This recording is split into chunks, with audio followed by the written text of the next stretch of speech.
Hello everyone, welcome to our YouTube channel E Anant, and in this lecture we will talk about chapter number 5 water of class 7 geography NCERT। तो चलिए शुरू करते हैं और जानते हैं कि इस चैप्टर में क्या-क्या हमको सीखने को मिलता है। तो यहाँ पे पहले पैराग्राफ में हमको यही सब बताते हैं कि जब भी हम पानी का नाम सुनते हैं, हम जब पानी के बारे में किसी से जब भी हम पानी के बारे में सुनते हैं तो हमारे मन में तरह तरह की ख्याल आते हैं। हम रिवर्स के बारे में सोचते हैं, हम तालाब के बारे में हमारे मन में ख्याल आता है, झरनों के बारे में हमारे मन में ख्याल आने लगते हैं, बारिश का ख्याल आ जाता है। तो पानी एक बहुत इंपॉर्टेंट पार्ट है हमारी लाइफ का, ठीक है, और इसको हम नकार नहीं सकते। तो अगले पैराग्राफ में इंपॉर्टेंट चीज यहाँ पे ये बताते हैं कि हमारे सूरज की जो हीट होती है, जब वो हमारी अर्थ सरफेस पे पहुंचती है तो हमारी अर्थ के सरफेस पर जहां जहां पानी होता है, वो पानी की जो बूंदे होती हैं वो क्या होती है, एवेपोरेट होती हैं, उनका एवेपोरेशन होता है। एवेपोरेशन में क्या होता है, पानी की बूंदे किसी चीज में कन्वर्ट होती है। किसमें कन्वर्ट हो जाती है? भाप में। भाप को हम इंग्लिश में बोलते हैं वाटर वेपर्स।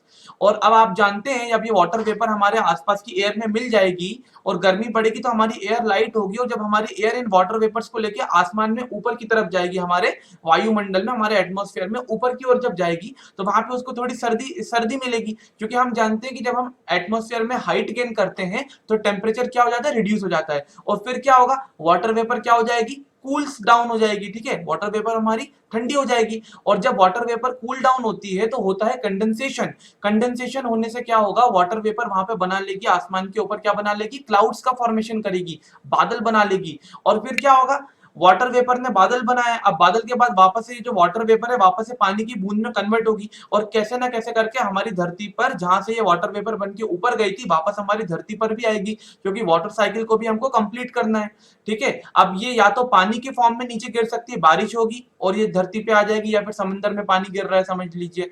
अगर बारिश नहीं होती है तो ये बर्फ के फॉर्म में भी नीचे आ सकती है, बर्फबारी में, है ना। और एक और फॉर्म होती है जिससे जो हमारी वाटर वेपर्स होती है वो वापस नीचे आती हैं, वो होती है स्लीट। इसमें पानी के साथ साथ ओले भी गिरते हैं। फिर आगे यहाँ पे बताते हैं कि the process by which water continuously changes its form and circulates between oceans, atmosphere and land is known as the water cycle.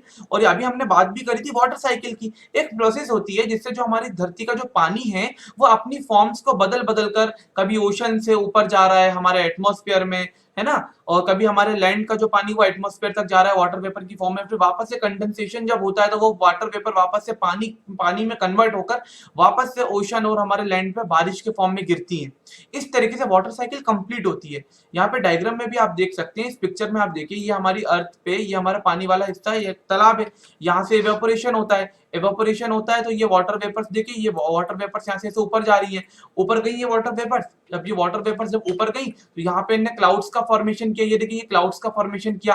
और ये क्लाउड्स का फॉर्मेशन क्यों किया, क्योंकि जब वाटर वेपर्स आसमान में ऊपर की ओर गई तो वहां पे उनको टेम्परेचर में ड्रॉप देखने को मिला, वहां पे उनको ठंडा टेम्परेचर मिल गया।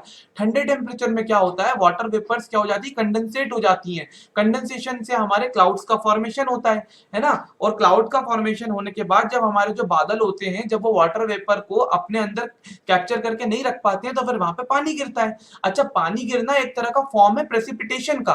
प्रेसिपिटेशन मतलब वाटर वेपर जब कन्वर्ट होकर वापस हमारी अर्थ पर आती है पानी की बूंद बनकर। अब वो तरह तरह के प्रेसिपिटेशन की फॉर्म लेती है, जैसे कि पानी भी गिर सकता है, बर्फ गिर सकती है, ओले गिर सकते हैं जिसको हम हेलस्टॉर्म कहते हैं। और एक और चीज होती है जिसमें पानी भी गिरेगा, बारिश भी होगी, साथ ही साथ ओले भी गिरेंगे, उसको हमने अभी यहाँ पे पढ़ा था स्लीट। ये देखिए ये लिखा है स्लीट, पानी गिरने के साथ साथ ओले गिरना। और देखिए इस तरीके से हमारी जो वाटर साइकिल है वो कन्वर्ट हो रही है। ये देखिए ये कन्वर्ट हो रही है, भाप बन के ऊपर गई, कंडेंसेशन हो गया, क्लाउड का फॉर्मेशन होता है और पानी गिर के नीचे आता है, और ये साइकिल कंटिन्यूअसली ऐसे ही चलती रहती है। तो ये है हमारी वाटर साइकिल। फिर यहाँ पे आगे बताते हैं कि हमारी जो अर्थ है वो एक तरह का टेरेरियम है ना। तो ये टेरेरियम क्या होता है, यहाँ पे देखिए इसकी डेफिनेशन दी गई है। It is an artificial enclosure for keeping small house plants. मतलब एक तरह का एक इंक्लोजर है आर्टिफिशियल, मान लीजिए जो हम हमारी कुदरत ने हमको बना के दिया है ना। तो एक छोटे से घर में जैसे हम प्लांट्स को कीप करते हैं, रखते हैं ना, उसी तरीके की हमारी अर्थ भी एक टेरेरियम की तरह है। यहाँ पे आपको प्लांट्स देखने को मिलेंगे, है ना, ऐसा ऐसा। देखिए ये पिक्चर में आपको एक एक कांच की बोतल के अंदर देखिए इन लोगों ने प्लांट उगा के दिखाया है। तो टेरेरियम के बारे में यहाँ पे बताएं, खैर ये इतना इंपॉर्टेंट नहीं है। अब हम आगे देखते हैं। अब यहाँ आगे बताते हैं कि हमारी हमारी अर्थ पर major sources of fresh water are the, मतलब ताजे पानी के क्या क्या सोर्सेस है उनके बारे में यहाँ पे बताया है। तो उसमें सबसे पहले नंबर पे नदियां, फिर हमारे आते हैं छोटे छोटे तालाब जिनको हम पॉन्ड कहा करते हैं, एंड स्प्रिंग्स मतलब जहाँ पे झरने जैसा आपको देखने को मिलता है ना, एंड ग्लेशियर्स हो गए जहाँ पे बर्फ बिल्कुल जैसे हमारे नॉर्थ पोल साउथ पोल में बर्फ जमी हुई है। ठीक है, तो यहाँ से हमको क्या कहते हैं ताजे पानी के हमारे को सोर्स देखने को मिलते हैं जहाँ पे हमको पीने लायक पानी मिलता है। And the ocean bodies and the seas contain salty water, और जो हमारा समुद्र वाला जो एरिया है जहाँ पे समुद्र है हमारा, वहां पे हमें पीने का साफ पानी नहीं मिलेगा, वहां पे हमें सॉल्टी वाटर मिलेगा जिसको हम ड्रिंकिंग वाटर के लिए यूज नहीं कर सकते। The water of the ocean is salty और saline as it contains large amount of dissolve salt. तो समुद्र का पानी बहुत नमकीन होता है क्योंकि इसमें बहुत ज्यादा नमक मिला हुआ है, एंड इसमें जो सबसे ज्यादा नमक का जो कंटेंट है वो आता है सोडियम क्लोराइड से, जो कि हमारा कॉमन टेबल सॉल्ट होता है। मतलब हम जो खाने में नमक यूज करते हैं वही नमक सबसे ज्यादा कहाँ पे देखने को मिलता है हमको, समुद्र के पानी में। ठीक है, अब आगे देखते हैं। अब अगले पेज में हमको यहाँ पे एक पिक्चर दी, एक मैप है, यहाँ पे हमको बताया है world major seas lakes and rivers, मतलब हमारे वर्ल्ड में जितने भी मेजर सीज हो गए, लेक्स हो गए, रिवर्स हो गए, उसके बारे में यहाँ बताया है। तो ये आप देख सकते हैं, जैसे अफ्रीका कॉन्टिनेंट की अगर हम बात करें तो यहाँ पे आपको एक लेक देखने को मिलती है जिसका नाम है लेक विक्टोरिया। ये देखिए, ये है हमारी लेक विक्टोरिया। और उसके बाद हमारा नॉर्थ अमेरिका कॉन्टिनेंट में हमको देखिए बहुत सारी लेक्स हैं यहाँ पे। तो यहाँ पे यूरोन है, सुपीरियर है, और ये बहुत सारी लेक्स हैं। तो इस पे मैं अभी डिस्कशन नहीं करना चाह रहा हूँ, या आप इंटरनेट पे सर्च करना इसको, आपको बहुत सारी लेक्स देखने को मिलेंगी हमारी अर्थ पर, बहुत बड़ी बड़ी लेक्स हैं और फ्रेश वाटर लेक्स हैं वो सारी। बहुत सारी नदियां हैं, जैसे ये अमेजन रिवर के बारे में यहाँ पे बताया है। ये देखिए, ये कैस्पियन सी है, यहाँ पे ब्लैक सी है, मेडिटेरियन सी है, तो यहाँ पे रेड सी हो गया। ठीक है, तो ये आप लोग सब देख सकते हैं, इंटरनेट पे आप सर्च कर सकते हैं। अब उसके बाद जो एक बहुत इंपॉर्टेंट चीज हमको यहाँ पढ़नी है वो है कि डिस्ट्रीब्यूशन ऑफ वाटर बॉडीज, मतलब हमारी अर्थ पर वाटर की जितनी भी बॉडीज है, मतलब ओशन हो गए, रिवर्स हैंगी, पॉन्ड्स हो गए, लेक्स हो गए, सीज हो गए, तो इनका डिस्ट्रीब्यूशन किस तरीके से है। तो यहाँ पे देखिए हमको यही बताया गया है, जहाँ पे बताते हैं कि जो हमारा ओशन है वो हमारी अर्थ पे जितना भी पानी है उसमें 97.3% पानी सिर्फ और सिर्फ समुद्र में आपको देखने को मिलेगा, ओशन में।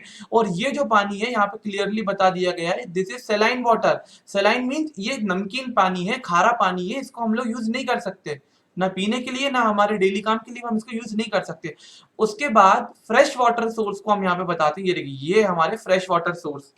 ठीक है, अब फ्रेश वाटर सोर्स में जो 2% है हमारा 97.3% के बाद से, जो 2% है वो है हमारा आइस कैप, जो कि बर्फ की चादर है नॉर्थ पोल और साउथ पोल पे पूरी ढकी हुई, इसको भी हम यूज नहीं कर पा रहे हैं।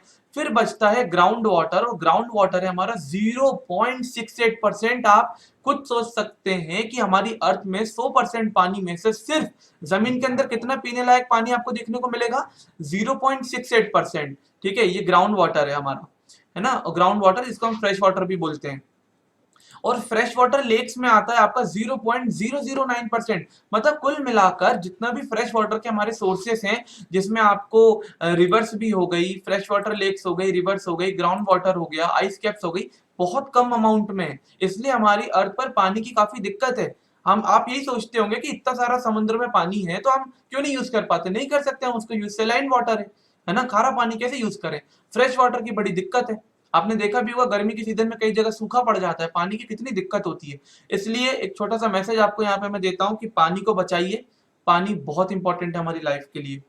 चलिए, और यहाँ पे सैलिनिटी के बारे में बताते हैं कि salinity is the amount of salt in grams present in 1000 grams of water. अब इसको आप समझने में मैं आपको अच्छे से बताता हूँ। देखिए, समुद्र का आप पानी लेते हैं, मान लीजिए उसमें 1000 ग्राम के पानी में जितना भी नमक है उस नमक को हमने बोला है सैलिनिटी। और यहाँ पे बताते हैं कि हमारे समुद्र की एवरेज सैलिनिटी हैगी 35 पार्ट्स पर 1000। मतलब आप अगर मान लीजिए समुद्र में आप 1000 ग्राम वहां का पानी लेते हैं तो 1000 ग्राम में 35 जो पार्ट है, 35 ग्राम्स हैं, उसमें सिर्फ और सिर्फ नमक आपको देखने को मिलेगा। इन शॉर्ट यहाँ पे बता रहे हैं कि समुद्र का जो पानी का सैलिनिटी है उसका एवरेज है 35 पार्ट्स पर 1000। मतलब 1000 पार्ट्स में 35 पार्ट्स में सिर्फ आपको नमक देखने को मिलता है। तो ये आप याद रख सकते हैं इसे। और यहाँ पे डेड सी के बारे में एक फैक्ट बताते हैं, डू यू नो सेक्शन में, दैट जो इजराइल एक कंट्री है, वहां पे एक सी है, एक एक बहुत बड़ा आपको पानी का एरिया, एक सी देखने को मिलता है जिसका नाम इन लोगों ने रखा है डेड सी। उसका कारण यह है कि वहां पे जो सैलिनिटी है वो नॉर्मल जो हमारे समुद्र के पानी में जो सैलिनिटी होती है, जो खारापन होता है, उससे बहुत ज्यादा है। जैसे अभी हमने पढ़ा समुद्र के पानी में, सॉरी, जैसे अभी हमने पढ़ा कि समुद्र के पानी में पर 1000 ग्राम पानी में आपको 35 ग्राम नमक देखने को मिलेगा, मतलब पर 1000 पार्ट में 35 पार्ट्स आपको नमक देखने को मिलेगा। लेकिन डेड सी में क्या है, 45 पार्ट्स पर 1000 है, मतलब पर 1000 मतलब 1000 ग्राम पानी में, वहां के डेड सी के पानी में 45 ग्राम्स तक तो आपको सिर्फ क्या देखने को मिलेगा, नमक देखने को मिलेगा। और आगे बताते हैं कि swimmers can float in it because the increased salt content make it dense.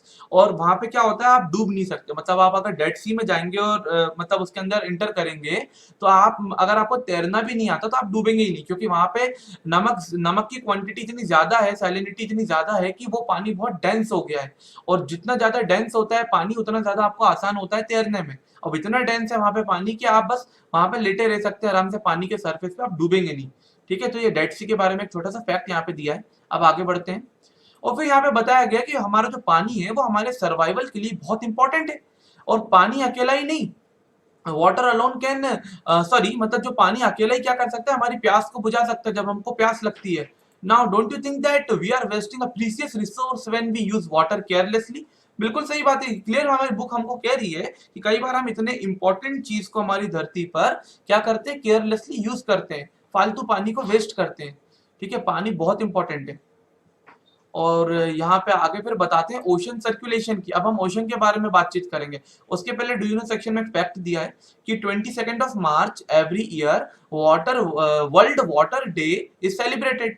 मतलब हम विश्व पानी दिवस, अगर बोले इसको, विश्व पानी दिवस, वर्ल्ड वाटर डे मनाया करते हैं हर 22 मार्च को साल में। इससे हम और एक मैसेज देते हैं कि हमको पानी को क्या करना है, कंजर्व करके रखना है, बचा कर रखना है अलग अलग तरीकों से। अब ओशन सर्कुलेशन पे आते हैं। यहाँ पे बताते हैं there is something magical about walking bare feet on the sea shore. मतलब यहाँ पे ऐसी बातें करी कि आप जब समुद्र किनारे, जो रेत वाला हिस्सा है, जो हमारे बीच होते हैं, वहां पे आप नंगे पैर अगर चले तो आपको बहुत अलग ही एक मैजिकल सा फील होता है वहां पे। और जो यही सब बताया कि the wet sand on the beach, the cool breeze, जो ठंडी ठंडी हवाएं चलती हैं, समुद्री पक्षी जो आपको वहां देखने को मिलते हैं, नमक की एक धीमी धीमी खुशबू वहां पे आती है ना, और समंदर की लहरों की आवाज हो गई, ये सब बहुत अच्छा लगता है हमको समंदर के किनारे जब हम जाते हैं तो। और अगर हम बात करें तालाब की, और जो झील होती हैं, जो हमारी लेक्स होती हैं, तो वो बहुत काम होती है। मतलब वहां पे आप अगर किसी तालाब में, किसी झील में देखेंगे तो पानी बहुत काम होता है, मतलब पानी में ज्यादा हलचल देखने को नहीं मिलती। लेकिन ओशन वाटर क्या करता है, कंटिन्यूअसली मूव करता रहता है, वहां पे आपको लहरें देखने को मिलती हैं।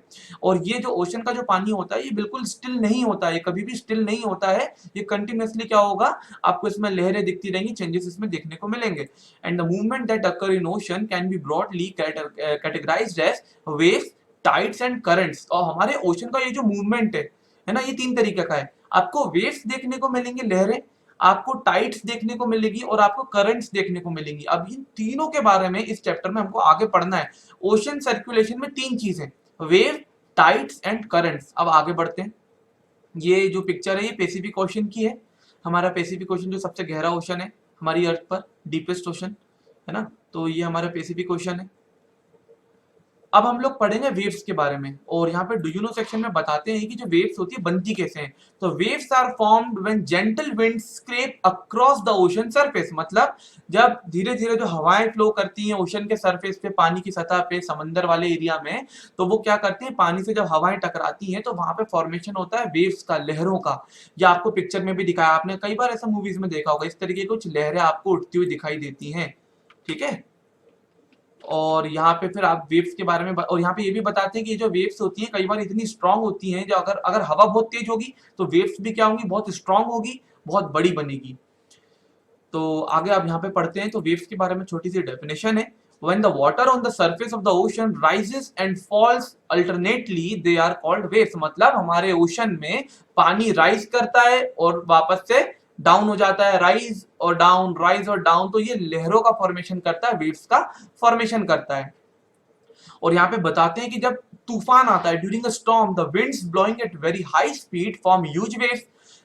जब समंदर में तूफान क्रिएट होता है, तूफान जब आ जाता है तो हवाएं बहुत स्पीड में फ्लो करती हैं। इसके कारण बहुत बड़ी बड़ी वेव्स का, बहुत बड़ी बड़ी लहरों का फॉर्मेशन होता है।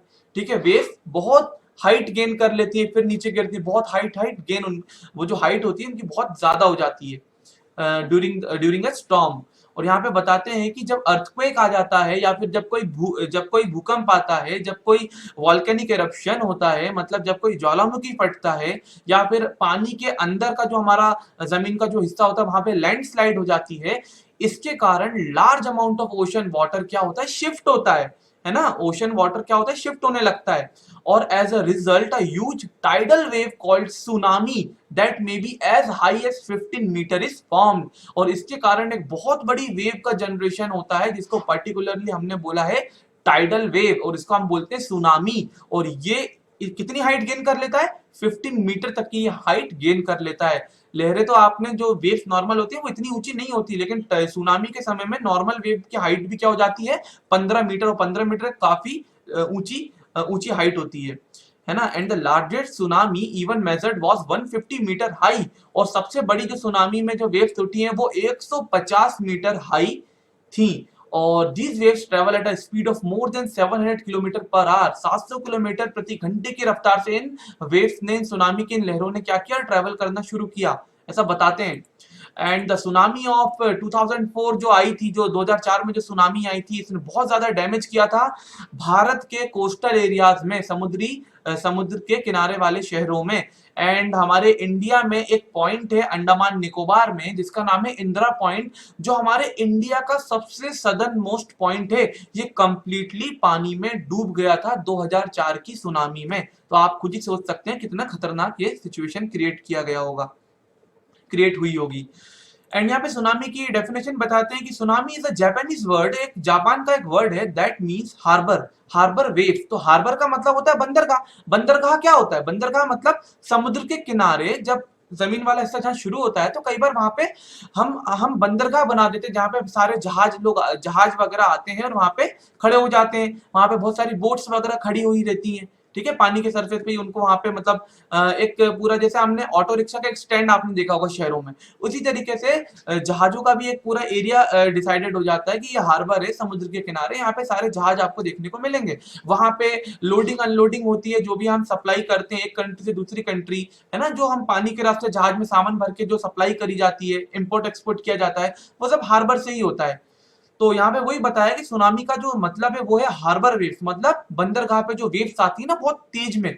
और ऐसा इसलिए रखा है because the harbour get destroyed whenever there is a tsunami. और क्योंकि जब भी सुनामी आती है तो जितने भी बंदरगाह होते हैं वो पूरी तरीके से तबाह हो जाते हैं, क्योंकि इतनी ज्यादा तेज स्पीड से जो लहरें उठती हैं।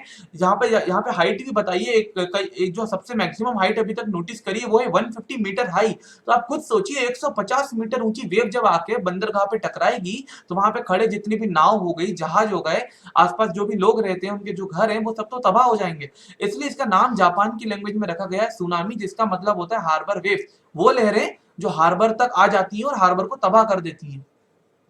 आगे देखते हैं सुनामी के बारे में। यहाँ पे एक फिर से एक स्टोरी फॉर्मेट में आपको कुछ बताया गया है। यहाँ पे बताते हैं कि इंडियन ओशन में सन 2004 26 दिसंबर को सुनामी आई थी। और ये जो सुनामी थी ये आई क्यों थी, एक अर्थक्वेक आया था जिसका जो एपिसेंटर था, जिसका जो उपकेंद्र था वो हमारा सुमात्रा जो कि एक कंट्री है, एक आइलैंड कंट्री है, उसकी वेस्टर्न बाउंड्री पे एक एपिसेंटर बना, अर्थक्वेक का जो सेंटर बना है ना, केंद्र बना। और इसके कारण क्या हुआ, पानी में बहुत सारा शिफ्ट हुआ, जो पानी था वो बहुत डिस्टर्ब हो गया, उसमें शिफ्टिंग होने लगी, उसके कारण बड़ी बड़ी लहरें उठी और क्या हुआ, सुनामी आई। और द मैग्नीट्यूड जो था इस अर्थक्वेक का वो था 9.0 ऑन द रिक्टर स्केल। और हम ये सब पढ़ चुके हैं अपने पुरानी क्लासेस में कि जो अर्थक्वेक होता है उसको एक स्केल में मेजर किया जाता है, रिक्टर स्केल में। मैग्नीट्यूड मतलब कितनी ताकत थी, और हम ये भी पढ़ चुके हैं अगर मैग्नीट्यूड 6.0 से ज्यादा होता है तो वो बहुत खतरनाक अर्थक्वेक होता है। अब आप खुद सोचिए, समुद्र के अंदर अब यह अर्थक्वेक आया है, समुद्र के सरफेस के अंदर, पानी के भी नीचे 9.0 का जब अर्थक्वेक आएगा मैग्नीट्यूड का, तो कितनी बड़ी बड़ी लहरें क्रिएट होंगी। और ये लहरें क्या होंगी, ये जहां पे भूकंप का एपिसेंटर था वहां पे इतनी तबाही नहीं मचने वाली, ये लहरें तो पहुंचेंगी कोस्टल एरियाज में, ठीक है। जो शहर होते हैं, जो बसे रहते हैं समुद्र के किनारे, वहां जाके लहरें क्या करती है, बहुत बुरी तरीके से तबाही मचा देती हैं। और जो हमारी इंडियन प्लेट है, तो इसके बारे में मैं आगे ज्यादा डिस्कस नहीं करना चाहूंगा, ये आप एक बार बस पढ़ लीजिए। यहाँ पे सुनामी के बारे में काफी इंफॉर्मेशन दी गई है, या आप खुद भी पढ़ सकते हैं, एक स्टोरी फॉर्मेट में यहाँ पे बताया गया है। तो सुनामी में काफी नुकसान होता है, इतना हमने जान लिया। और ये दो पिक्चर्स बताई गई हैं, ये हमारे तमिलनाडु के कोस्ट की पिक्चर है, तटीय इलाकों की पिक्चर है। जब सुनामी आई थी तो देखिए किस तरीके से तबाही मची है, कार वगैरह पूरी आपकी डिस्ट्रॉयड, आपको कितना ज्यादा डिस्ट्रॉय हुआ है वो एरिया, वो दिख रहा है इन पिक्चर्स में। ये समुद्र का पानी, जनरली ये हमारा बीच वाला एरिया होता था, ये समुद्र का पानी पूरा बीच क्रॉस कर चुका है, यहाँ तक आ गया है। तो ये आप इंटरनेट पे भी देख सकते हैं, सर्च करेंगे 2004 सुनामी, तो आपको बहुत सारी इमेजेस देखने को मिलेंगी। अब हमारा अगला टॉपिक है टाइड्स। तो टाइड्स क्या होती हैं? हमारे समुद्र का जो पानी होता है, अगर हम एक पर्टिकुलर डे की बात करें तो एक समय ऐसा आता है कि समुद्र के पानी का जो लेवल होता है वो बढ़ जाता है, जिसके कारण समुद्र के आसपास के जो एरियाज होते हैं पानी वहां आगे तक आ जाता है। और एक टाइम में क्या होता है, समुद्र के पानी का लेवल एक दिन की हम बात कर रहे हैं, कम हो जाएगा, जिसको हम लो टाइड बोलते हैं। उससे क्या होगा, समुद्र का जो पानी होता है वो सी शोर से भी दूर की तरफ चला जाएगा, मतलब और ज्यादा आपको बीच वाला एरिया देखने को मिलेगा। अब ये होता क्यों है वो हम यहाँ पे देखेंगे। और यहाँ पे डेफिनेशन भी हमको बता दी गई है टाइड के बारे में। The rhythmic rise and fall of ocean water twice in a day is called a tide. एक बार कम होगा पानी का लेवल, एक बार ज्यादा होगा। और रिदमिक राइज है, कम होना ज्यादा होना, एक रिदम की तरह ये फॉलो करता रहता है। अब यहाँ पे हाई टाइड के बारे में बताते हैं कि it is high tide when water covers much of the shore by rising to its highest level. समुद्र का पानी जब अपने हाईएस्ट लेवल पे पहुंचेगा तो जितना ज्यादा जो किनारा है समुद्र का उसमें पानी भर जाएगा, इसको हाई टाइड बोला जाता है। And it is low tide when water falls to its lowest level and recedes from the shore. और लो टाइड के समय में क्या होता है, समुद्र के पानी का लेवल इतना कम हो जाता है कि वो समुद्र के किनारे से और दूर की ओर समुद्र चला जाता है, समुद्र का पानी और दूर हो जाता है। तो ये होते हैं हाई टाइड और लो टाइड। अब आगे देखते हैं कि हाई टाइड और लो टाइड जो एक दिन में आती है जनरली, ये क्यों आती है, क्या कारण है इसका। तो यहाँ बताते हैं कि the strong gravitational pull exerted by the sun and the moon on the earth surface causes the tide. मतलब हमारी अर्थ पर टाइड्स आने का मेन कारण है हमारे सन का एक ग्रेविटेशनल पुल जो हमारी अर्थ पर लगता है। सिमिलरली हमारा मून भी हमारी अर्थ के ऊपर एक ग्रेविटेशनल पुल लगाता है। इसके कारण समुद्र के पानी का लेवल बढ़ता और घटता है, जिसको हम हाई टाइड और लो टाइड बोला करते हैं। And the water of the earth closer to the moon gets pulled under the influence of the moon's gravitational force. और हमारी धरती का वो हिस्सा, समुद्र का वो हिस्सा जहां पर मून उसके ऊपर डायरेक्टली अभी अगर दिख रहा है, तो वहां पे क्या होगा, समुद्र का पानी मून की ओर खींचने की कोशिश करेगा, जिससे क्या होगा, वहां पे पानी के लेवल में राइज होगा और हाई टाइड का फॉर्मेशन होगा। और फिर है ना, इस तरीके से हाई टाइड का फॉर्मेशन होता है। इसको हम एक काम करते हैं, एक डायग्राम से समझते हैं। देखिए इस डायग्राम में दो सर्कल से मैंने आपको, एक से अर्थ को डिनोट किया है, एक से मैंने मून को डिनोट किया है। अब मान लीजिए यहाँ पे अगर मैं आपको बताऊं कि ये वाला जो पोर्शन है हमारी अर्थ का, यहाँ का जो पानी है, अगर मून उसके सामने रहेगा तो क्या होगा, मून उसके ऊपर एक ग्रेविटेशनल पुल क्रिएट करेगा, हमारा जो ग्रेविटी होती है जी, है ना, उसके कारण क्या होगा, ये जो पानी है ये मून की ओर खींचने की कोशिश करेगा, थोड़ा मून की ओर खींचने की कोशिश करेगा, जिसके कारण फॉर्मेशन होगा हाई टाइड का। किसका? High tides. तो इस तरीके से हाई टाइड का फॉर्मेशन होता है मून के ग्रेविटेशनल पुल की वजह से। जिस साइड मून हमारी अर्थ को फेस करता है वहां के समुद्र वाले हिस्से में हाई टाइड का फॉर्मेशन होता है, वहां का पानी मून की ओर खींचने की कोशिश करता है और पानी का लेवल बढ़ जाता है। और सिमिलरली आगे हमको यहाँ बताएंगे, during the full moon and new moon days, मतलब जब चांद अपने कंप्लीट शेप में होता है ना, और जब जब जब न्यू मून डेज होते हैं, और जो सन होता है और जो मून होता है और जो अर्थ होती है, ये तीनों एक ही लाइन में आ जाते हैं। और इस टाइम जो टाइड का फॉर्मेशन होता है वो बहुत ज्यादा बड़ा होता है। मतलब हाई टाइड जो होती है वो नॉर्मल हाई टाइड से काफी ज्यादा देखने को मिलती है। इसको भी हम समझते हैं, ये देखिए, इसको हमने these tides are called spring tides, मतलब इस टाइड को हमने स्प्रिंग टाइड बोला है। ये वाला जो पोर्शन आपको अभी दिख रहा है हमारी बुक में, ये जो सेंटर में जो डायग्राम दिख रहा है आपको, ये सन है, ये हमारा मून है और ये हमारा अर्थ है, ये एक ही लाइन में। इस कारण क्या हो रहा है, हाई टाइड का जो फॉर्मेशन होता है उस तरह की टाइड को हम बोलते हैं स्प्रिंग टाइड। इसको भी हम एक डायग्राम से समझते हैं। ये देखिए, अभी आपको, अब 3 सर्कल मैंने यहाँ पे, तो यहाँ पे आप देख सकते हैं जब हमारा अर्थ, मून और सन एक ही डायरेक्शन में अगर आ जाते हैं तो क्या होता है, देखिए मून तो अपना ग्रेविटेशनल पुल हमारी अर्थ के इस पोर्शन पे जहाँ पानी है वहां तो लग ही रहा था, हाई टाइड का फॉर्मेशन तो होना ही होना है, लेकिन होगा क्या, जब मून के जस्ट अपोजिट में सन भी आ गया है तो सन का ग्रेविटेशनल पुल मून से भी ज्यादा होगा, तो वो मून में एक और ग्रेविटेशनल पुल लगाएगा अपना, और मून का ग्रेविटेशनल पुल तो लग ही रहा है, ये दोनों मिलकर डबल कर देंगे ग्रेविटेशनल पुल की ताकत को।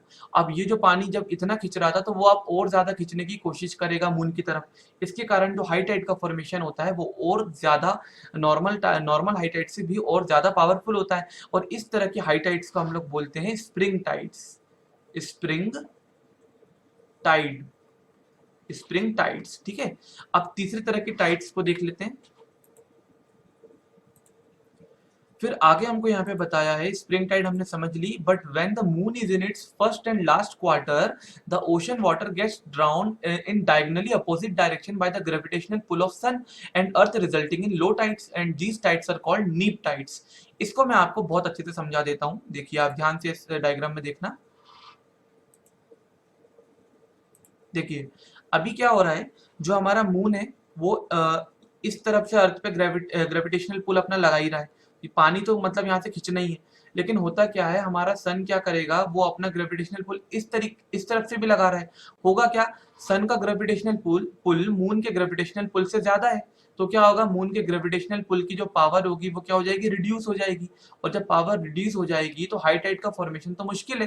अब यहाँ पे जो टाइड का फॉर्मेशन होगा वो और कम हो जाएगा, और इस तरह की कंडीशन में हमारी जो टाइड बनेगी वो लो टाइड होती है, और इस तरह की लो टाइड्स को हमने यहाँ पे नाम दिया है नीप टाइड्स। नीप टाइड्स, और ये नीप टाइड्स सिर्फ तभी बनेगी जब जो हमारा मून है और जो हमारा सन है उसकी पोजीशन कुछ इस तरीके की हो कि मून और सन के बीच का जो एंगल होता है, देखिए मैं आपको बताता हूँ, इस तरह की जो टाइड्स बनेंगी उसमें क्या होता है, कंडीशन होनी चाहिए कि जो हमारा मून है और जो हमारा सन है उनकी जो पोजीशन ऐसी होना चाहिए कि उनके बीच का जो एंगल होता है ना वो 90 डिग्री होना चाहिए, ठीक है। इस तरह के केस में क्या होगा, सन के ग्रेविटेशनल पुल की वजह से मून का ग्रेविटेशनल पुल कमजोर पड़ जाएगा और लो टाइड का फॉर्मेशन होगा, है ना, हाई टाइड नहीं बन पाएगी, और लो टाइड में समुद्र के पानी का लेवल और कम हो जाएगा, ठीक है। और इस तरह की टाइड को हमने यहाँ पे नाम दिया है नीप टाइड। नीप टाइड, आई होप आप लोगों को समझ में आ गया होगा। चलिए आगे बढ़ते हैं नेक्स्ट टॉपिक की तरफ। और फिर यहाँ पे आगे बताते हैं कि जो हाई टाइड होती है वो हमारे नेविगेशन में काफी हेल्प करती है ना, रास्ता वगैरह फाइंड करने में। जैसे कि बताते हैं कि जब ये हाई टाइड आती है तो क्या होता है, वाटर लेवल जो होता है वो शोर के पास तक पहुंच जाता है।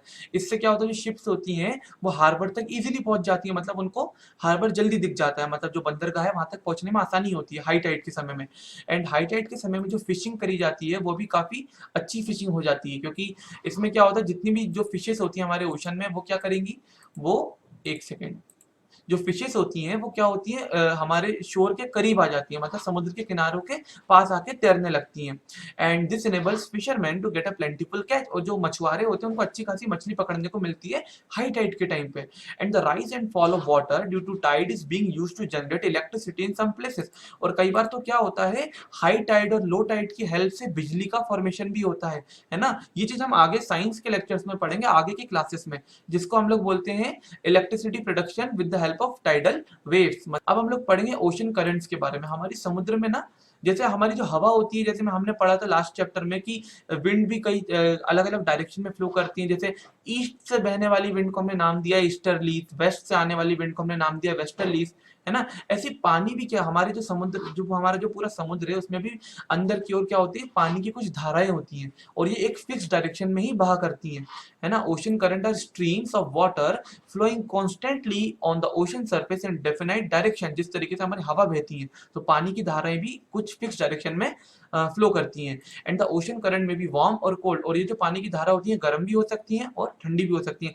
जिस तरीके से गर्म हवा भी हमको बहती हुई दिखती है ना, ठंडी हवा चलती है, उसी तरीके से पानी की धाराएं भी गर्म और ठंडी हो सकती हैं। और जनरली यहाँ पे बताते हैं कि जो वार्म ओशन करंट होती है ना, ये हमारे इक्वेटर के पास जनरेट होती है। कहाँ, इक्वेटर के पास, और इक्वेटर के पास जनरेट होती है, और ये कहाँ पे फ्लो करती हैं, ये पोल्स की तरफ फ्लो करती हैं।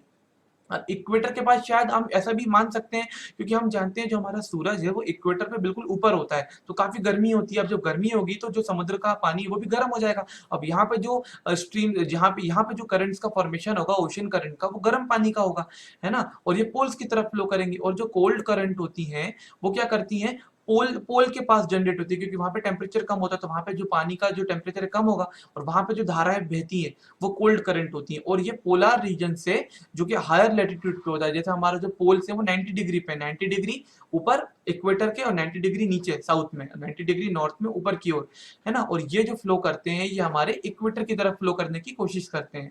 फिर बताते हैं कि जो लेब्राडोर ओशन करंट है is cold current, while the gulf stream is a warm current. बहुत सारी करंट्स हैं, हमारी बुक में दो के नाम बताए हैं, Labrador ocean current and gulf stream. ये भी दोनों ओशन करंट का टाइप्स हैं। तो यहाँ पे दो तरह की करंट्स का यहाँ पे एग्जांपल दिया है, ठंडी करंट और गर्म करंट दोनों का। ठीक है, एक का नाम है वार्म वाली करंट है, उसको हमने गल्फ स्ट्रीम बोला है। और ठंडी करंट जो कोल्ड करंट है उसका यहाँ पे एग्जांपल में नाम बताया है लेब्राडोर ओशन करंट। अब आगे यहाँ पे बताते हैं कि the ocean current influences the temperature conditions of the area. तो ये तो सिंपल सी बात है, मान लीजिए अगर किसी एरिया में जो ओशन की जो करंट है, जो धारा है वो गर्म वाली आ रही है, तो क्या होगा, वहां का टेम्परेचर बढ़ जाएगा, है ना। Warm currents bring about warm temperature over land surface and the areas where the warm and cold current meet provide the best fishing ground. देखिए, जहां पे समुद्र की ठंडी जो धाराएं बहती हैं पानी के अंदर समुद्र में, और जहां से गर्म धाराएं आ रही हैं हमारे समुद्र में, है ना, जो करंट्स क्रिएट होती हैं, जब ये दोनों मिलती हैं तो एक ऐसा एरिया बनता है जहां पर सबसे अच्छी, अगर आप मछली पकड़ना चाहते हैं कुछ मछुआरे, तो उनको सबसे अच्छी जो कंडीशन मिलेगी वो इस पॉइंट पे मिलेगी जहां पे ये दोनों करंट आपस में मिलती हैं। ठीक है, and seas around Japan and the eastern coast of North America such example. और जापान में और नॉर्थ अमेरिका के ईस्टर्न कोस्ट पर ऐसी दो तरह की ऐसी धाराएं मिलती हैं, गर्म करंट और ठंडी current, warm and cold current, दोनों एक जगह पे मिलती हैं और जो एक बहुत बड़ा एरिया बनता है वहां पे सबसे अच्छी फिशिंग हो जाती है, क्योंकि मछलियों को भी ना ज्यादा ठंडा ठंडा पानी पसंद है ना ज्यादा गर्म पानी पसंद है, वो भी कैसे पानी में रहना चाहेंगी, एक मॉडरेट टेम्परेचर वाले पानी में, सर्दी गर्मी बिल्कुल मिक्स एक नॉर्मल टेम्परेचर में, तो यहाँ पे अच्छी मछली पकड़ी जाती है।